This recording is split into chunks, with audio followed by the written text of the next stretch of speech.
Hey everybody, welcome to CastorsCorner.com. I'm your host Khalil, and my chair fell as I was starting. I just can't win. Old chairs just don't work. I'm your host Khalil here for another toy of the day here on our YouTube channel. You can go to CastorsCorner.com for a full gallery of all these things, as well as our archive or gallery of this figure, as well as an archive. You can follow us. We are at Castor's Corner on all social media. You can get one of our shirts. Be one of our friends that wears our Toy of the Day shirts. Up on TeePublic, links below, and check out the Cornercast podcast, our podcast every Monday night on Apple Podcasts or wherever you can find podcasts. So I went looking for a lot of toys this week and found some. A lot are in the mail, which is going to be really trippy because I went from having really scraping the bottom of the barrel to getting these. And so what I found yesterday, or whenever this week, what I found in the last week was Wreck-Gar here. From the 86 movie line. And he looks really cool because you can also, which is kind of amazing, is that yes, they are made to hold your 86 characters and have them ride it like a motorcycle, which is, I think, really cool. And there goes pieces.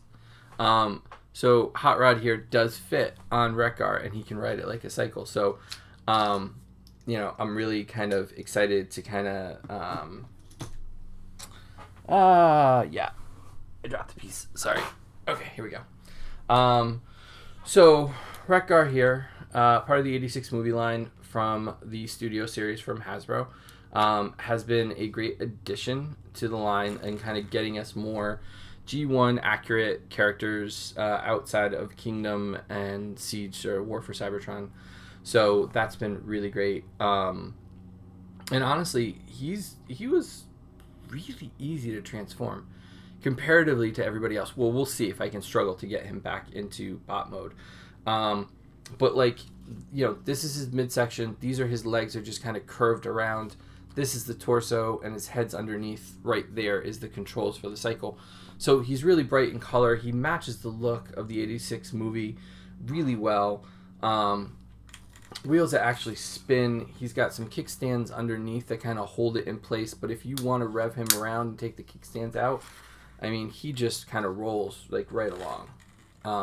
So it was really fun, and I really thought I was gonna have a hard time transforming him. My memories of the 86 version of him were very difficult. So for this to be so easy, and I know I'm jinxing myself by saying that, but for this being so easy, we'll see. So here's his axe here that kind of comes off. You can pop out the wheels and the legs. So I'm going to try to do as much of this on camera as I can. So the wheels pop out and they reattach at different spots. These are his legs with his feet. So you can see him right there. So we're halfway there. I'll take these out. And there's the other wheel. Arms pop out there. His head right there.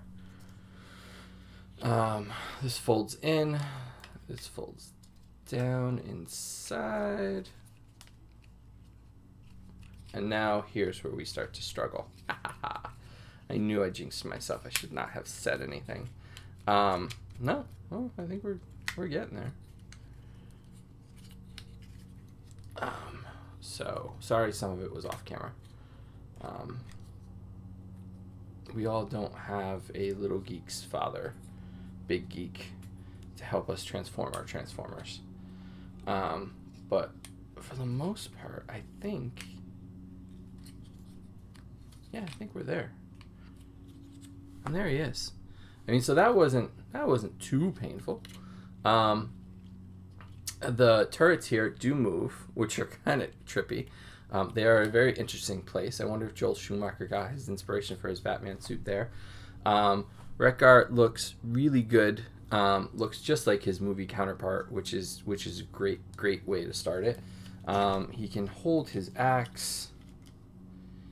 So here's the thing. The axe handle itself is pretty small compared to his hands.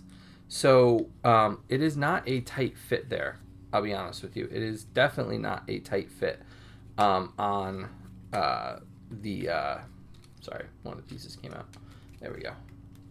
It is not a tight fit in his hand. It will, it might not fall out, but it just kind of pops. It does not stay very well.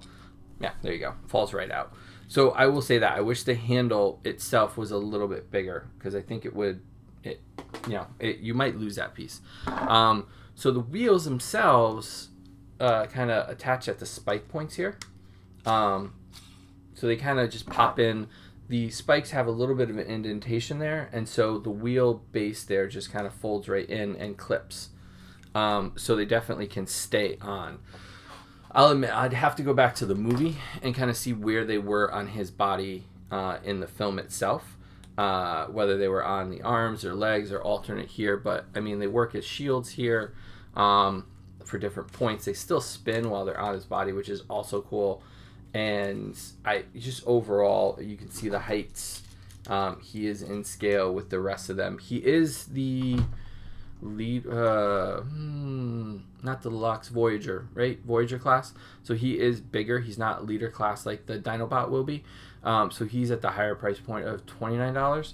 But you can see he scales pretty well with Hot Rod there, and the rest of the line. So, I think this is one of the best updates they've done in a while for the line. So there you go, Wreck-Gar. Full gallery of him alongside some of his Autobot friends from the 86 movie will be up on castorscorner.com. You can check out our full archive there as well. You can follow us. We are at Kastor's Corner on all social media. You can check out our t-shirts, you can check out our podcast, and you can subscribe to the channel. Everything's down below, and hit the subscribe button. The more of you subscribe, the more cool things we get to do, and then we get to share them with you, and really that's been the most fun part of this journey. And again, thank you all for the thoughts and the prayers for our little guy. And we'll see you tomorrow night for another Toy of the Day here on castorscorner.com. Have a good night, everybody.